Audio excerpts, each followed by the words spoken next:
La génération actuelle est en crise de sa vraie identité. Qui es-tu? À cette question d'identité, beaucoup aiment présenter leur valeur que ce qu'ils sont réellement. Mon frère et ma sœur, ce n'est pas ce qui est visible qui va définir ce que tu es au fond de toi. Mais c'est ce que tu es au fond de toi qui doit jaillir sur ce qui est visible.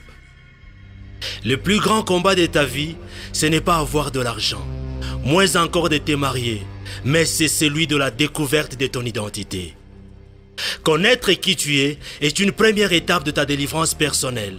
La preuve en est que le jour qu'un fou se rendra compte qu'il est fou, c'est ce jour-là qu'il cessera d'être fou.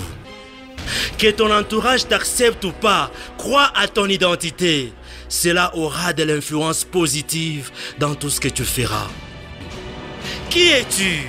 Ne vis pas comme un adolescent qui souffre de la crise d'identité et devient influençable facilement par tout ce qu'il voit ou tout ce qu'il attire sans sa propre volonté.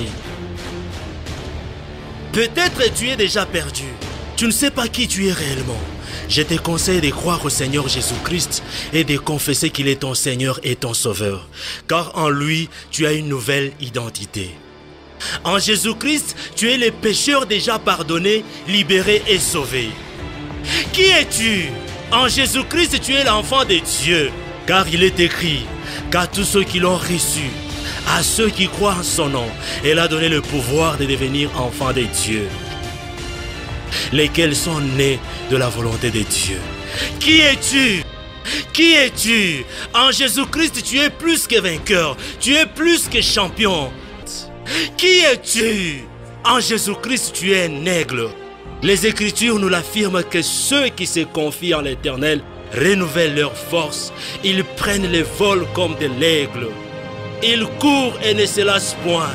Ils marchent et ne se fatiguent point. Qui es-tu? Bats-toi pour découvrir ta vraie identité. Qui es-tu?